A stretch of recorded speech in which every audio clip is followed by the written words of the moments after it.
Hi, everybody. It's Mrs. Millay, and I'm here to read more of Jeremy Thatcher, Dragon Hatcher. So, in our last chapter, it was called Hatchling. The baby dragon actually hatched out of the egg, and it seemed like the dragon was kind of trying to connect with Jeremy or make friends with Jeremy. So, we're going to continue from there. Chapter 4 is called Hyacinth Priest. Jeremy stared at the direction sheet. The top of the page had changed. Where it had once read, How to Hatch a Dragon's Egg, it now said, The Care and Feeding of Dragons. When had it changed? And how? Fingers trembling, he picked up the paper. The dragon tickled his ear with its tongue as he began to read. The Care and Feeding of Dragons. You have been chosen to care for a rare and precious creature, Jeremy Thatcher. When fully grown, your dragon will be unimaginably powerful. But in the early stages of its development, it's very vulnerable. Like any infant, it must be cared for if it is to survive. To begin with, you must guard the fact of its existence. The world at large does not love dragons. Should your dragon be discovered, it will almost certainly be taken from you. As to feeding, while mature dragons prefer live food, an infant will be satisfied with something that has been already killed. Small gobbets of meat, such as chicken livers, are particularly appropriate. When the dragon is older, it will be able to hunt for itself.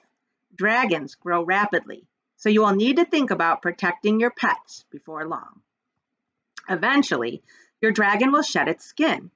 Do not be alarmed by this. However, you must save the skin, as well as the baby teeth, which will begin to fall out at about the same time. You must also save as much of the eggshell as possible. These things will be very important when midsummer night arrives. Your dragon must have a name. Actually, every dragon is born with a name.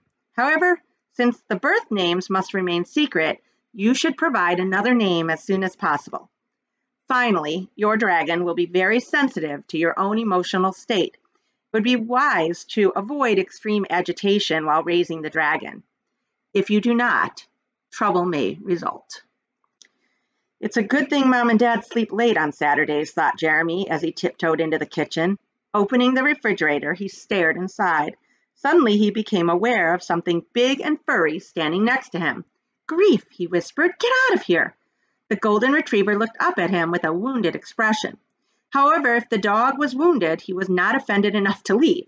Leaning against Jeremy, he stared into the refrigerator. Boy and dog moved their heads in unison as they scanned the lower shelves, which were filled with plastic containers. Jeremy knew that most of them held stuff like leftover rice pudding, but he knew too that there must be some chicken livers. His father ate them all the time. Gathering his courage, he pulled open the meat tray. There they were. Jeremy shivered as he pulled the container out of the fridge. Gross, he moaned when he opened it and actually saw the chunks of slippery purple meat. How can Dad even touch these things, he thought, much less eat them? His revulsion was multiplied when he felt something wet on his bare foot and looked down to find that Grief was drooling on him. Jeremy shook his foot. The glob of slobber spread out a bit, but otherwise stayed in place. He pulled a paper towel from the roll sitting on the counter and bent down to wipe away the dog's spit. You make me sick, he hissed at Grief.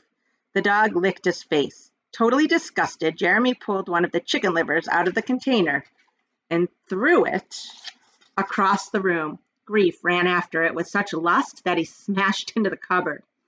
What's going on down there? Jeremy flinched. Just giving Grief his breakfast, Dad, he yelled, hoping his father would be too groggy to remember that it had been months since he had voluntarily fed the dog.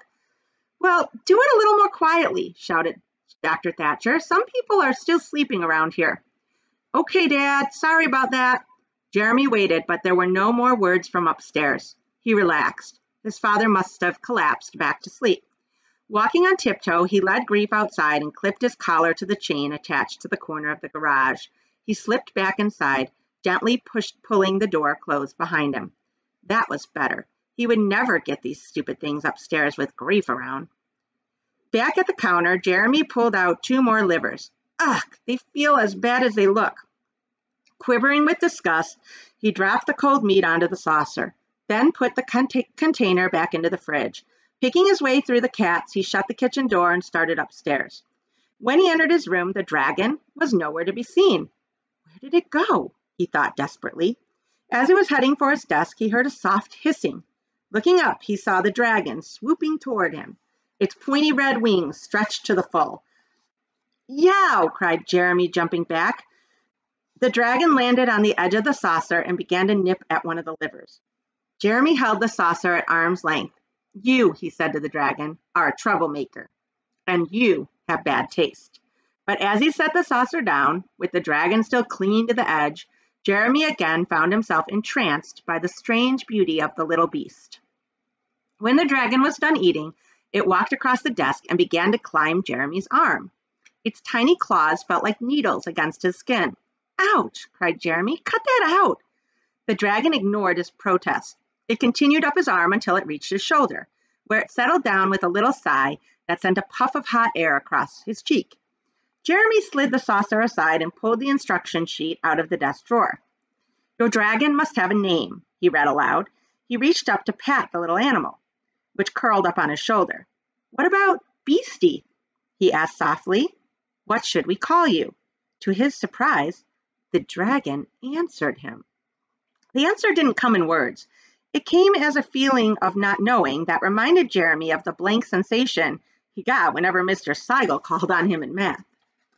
He turned his head and looked at the dragon out of the corner of his eyes. It yawned, opening its mouth so wide that Jeremy could no longer see the jewel-like eyes. Jeremy laughed. It had never occurred to him that a dragon could be so cute, but this one certainly was. At least it was now. He wasn't sure what it would be like when it got bigger. Maybe being small made things cute.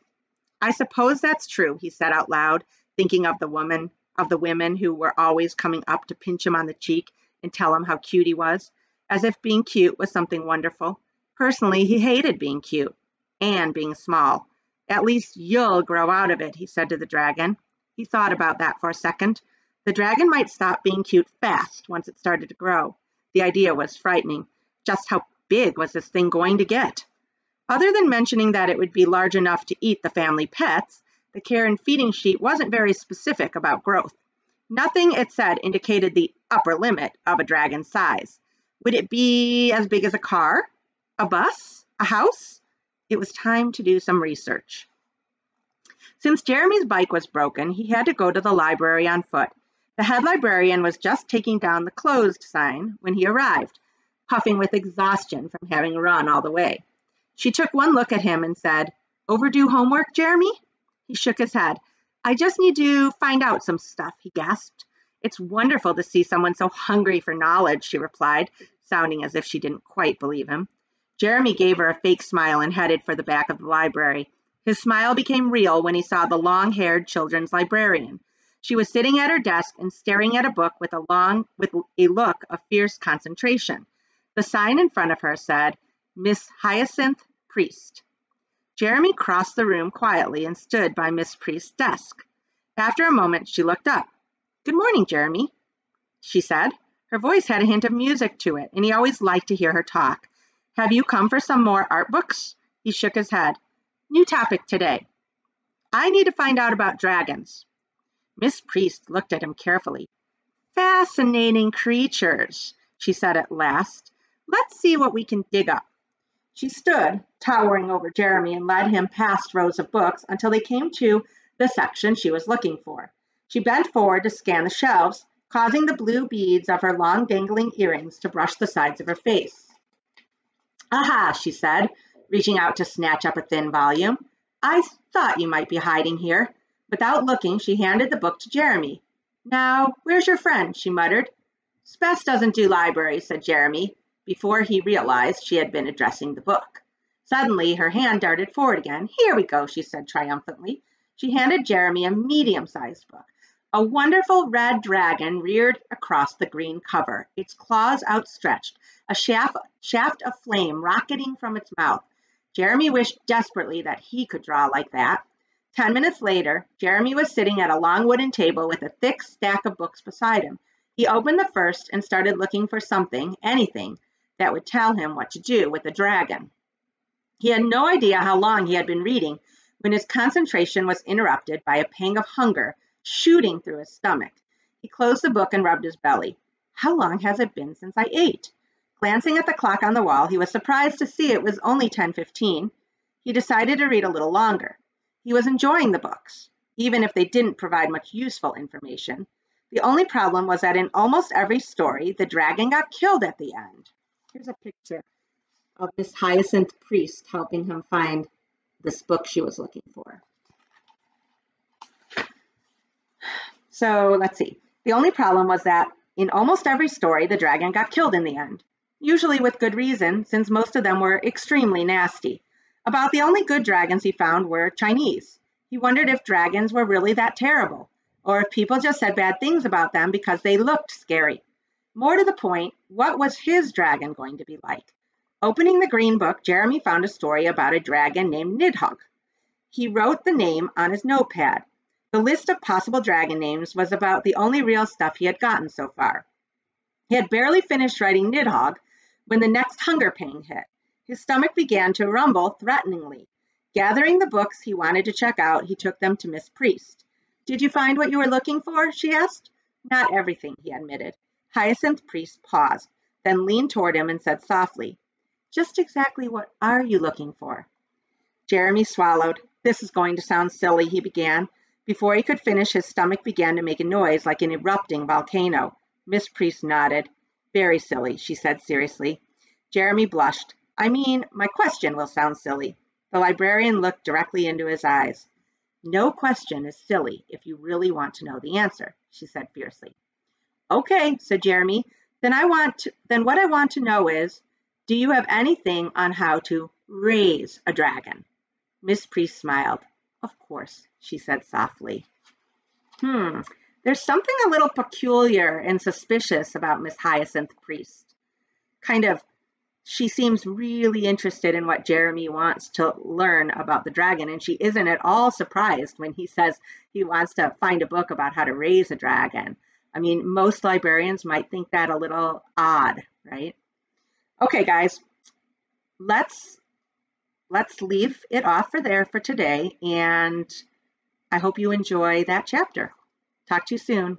Bye.